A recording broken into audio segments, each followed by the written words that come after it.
Hello, and welcome to E2E's Business Unusual, a video content series for and by the SME community. Our focus is on helping entrepreneurs navigate this very difficult environment since COVID-19. Today, we're joined by Alfie Best, founder and chairman of Wyldecrest Parks. Alfie, thanks so much for joining. And to get things underway, can you give us a brief overview of your business? My name is Alfie Best. I'm a businessman that's been in business, I would think, for over 40 years, since I've been 10 years old. I own and operate two of the UK's largest businesses in their sector. One is Wyldecrest Parks. We're Europe's largest residential mobile home park occupier management company. We own in excess of 80 residential park home estates throughout the UK and in America. We also own a company called Vroom, which is the largest motorhome hire company, camper van hire company in the UK. And we have about 17 other businesses, from import-export of garden furniture to a small finance company called Best Park Home Finance, and a multitude of other businesses, from stone quarries to golf courses. It sounds like a very wide-ranging business or group of companies. How have they been impacted with COVID-19 and the associated lockdowns and other actions? They've all been, all of our companies have been affected. If we take Wyldecrest Parks, that's a business that manages park home estates where people live on the parks, and we also sell homes on the estates of where the parks are. So our sales process has gone from from hero to zero, and we've had to find innovative ways of making, you're not selling a small product that you can buy online. When people are buying a home, they want to touch, feel. So we've had to bring in technology that really is state of the art to give them as much of a physical touch, feel, sensation to be able to sell homes, but still being virtual reality. And we've managed to do that as a company. I'm very, very, very proud of my team within that business for what they've done, because they have gone above and beyond and found different ways of making the business still function and working towards a better goal. And if you just it sounds like you and your team have adapted since and been innovative. But if you can kind of rewind back to the beginning of the year and in, let's just say, old normal, what were you looking forward to achieving for you and your company back when things were a bit cleaner? Okay, Wyldecrest is a fairly large company. We have 13,750 odd residents that live on our parks throughout the UK. So this year we were expecting to grow by circa 20%.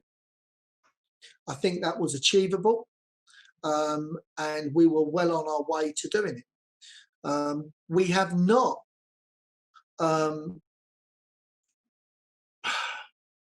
revised those figures because we've set those as a target and goal to still drive towards.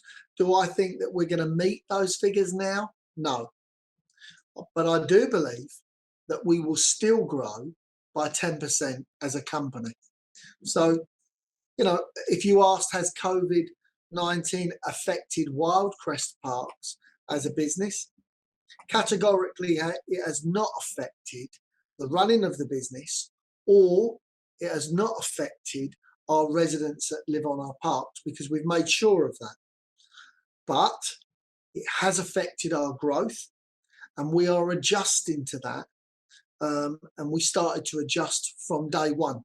And you mentioned earlier that it's up to business to be innovative. At the same time, the government has announced various support packages. Have you taken advantage of any of them, or business as usual?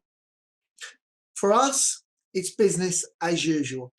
That's what we've done, because those support packages are there when you need them. They're not to be taken advantage of. They're not to be taken advantage of. You know, we are all in this together. And how has it affected us? To give you an answer to that, within Wyldecrest, our sales for new homes this month were 30. That's the figure to build, supply and deliver 30 brand new homes on our parks across the UK. We have not achieved anywhere near that, but we have achieved 8.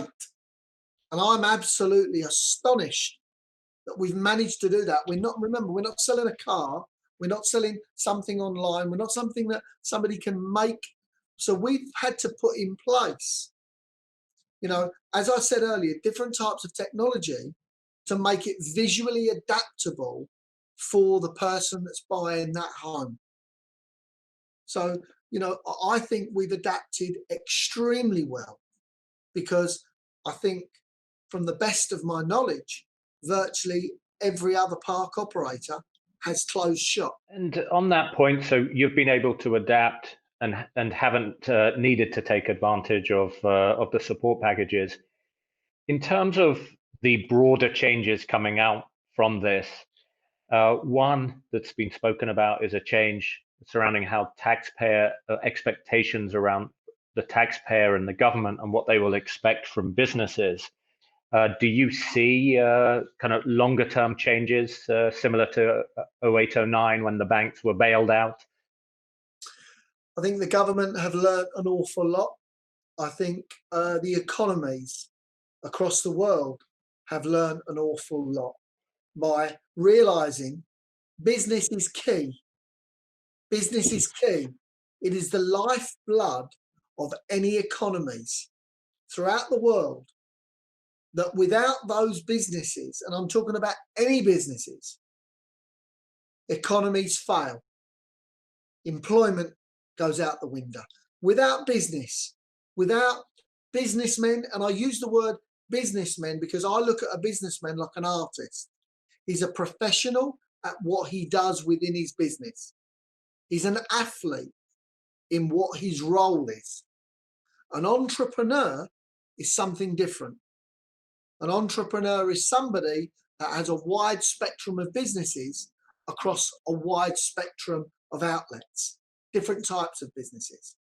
If you think of us as Wyldecrest Parks, I believe that we are complete specialists within our field, and I genuinely believe we're the best at what we do. Without, and I say it because I want to be tested to it.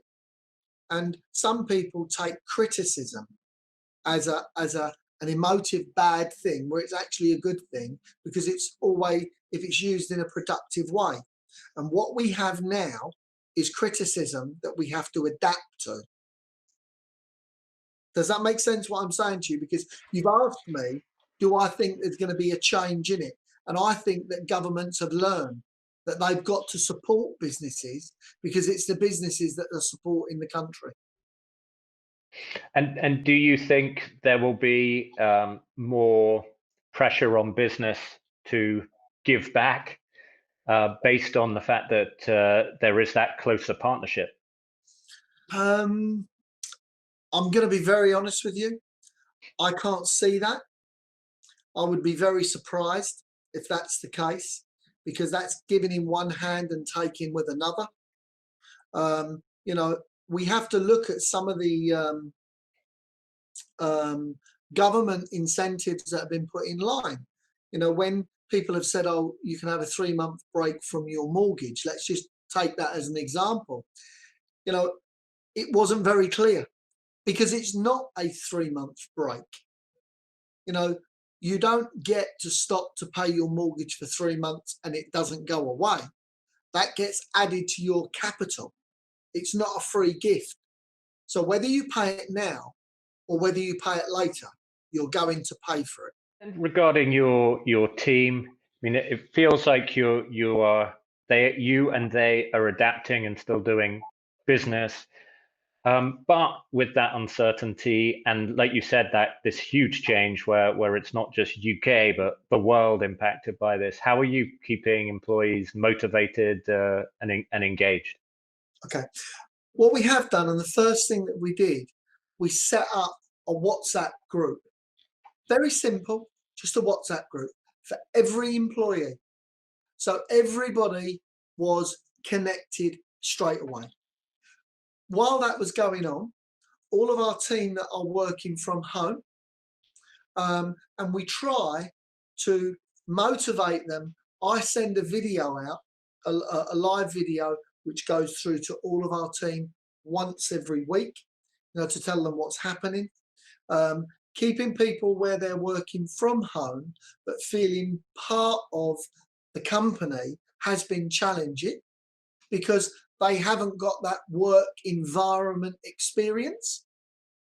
But the main thing is what we have done is let them know that Wyldecrest is a company that has genuinely been built not only for the benefit of its residents, but for the benefits of its employees that actually make it what it is. I'm a very proud man. The reason I'm proud, I get to stand on the shoulders of a great team. And have you seen, just talking of individuals, have you seen members of your team that you've just seen them do something and you've been like, you're either a great member of the team, member of your business, or just a great human being, helping others out? I've seen both. I've seen both. Now, I know you asked me two questions and I answered it. I saw both. But what I mean is, I've seen people that have taken advantage of the situation, and I've seen people that have been good people and that have gone above and beyond anything for the company and for other people.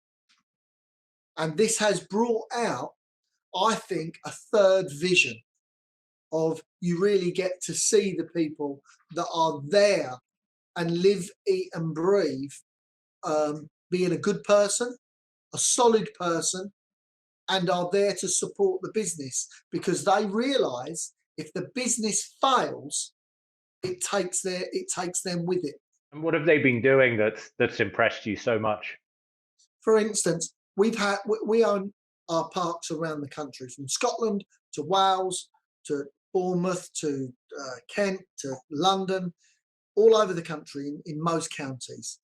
And even though our managers are, self-isolating, working from home, if a resident has been without shopping, without supplies because they haven't been able to get there, because our residents are mostly over 55,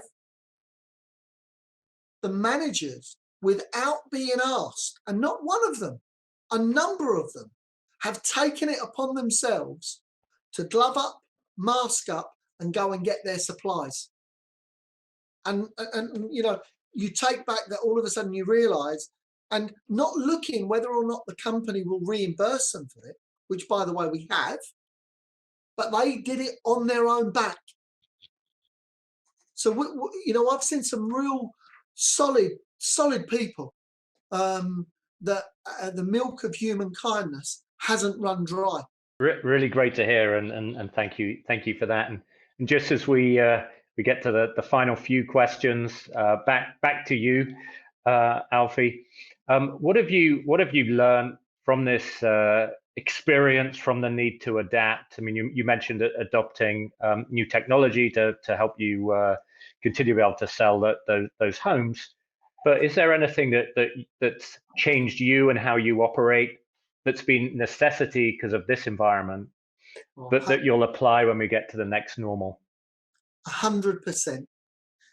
We are going to come out of this on the other side. That's a fact. And we will come out of it as better people, all of us. And we will definitely come out of it more knowledgeable. And I think it will humble us. It will take away that superiority that we all believe the earth and the planet is here and we own it. We'll now come out the other side realizing the planet owns us. technology, and this is, I think, for most businesses that have grasped this, will actually benefit from it. If they can actually see the wood for the trees, they will realise, because it's given companies that didn't particularly need to use IT to the degree that we have available to us, this is going to give us that push to make sure that we are using it, because we're now being made to use it.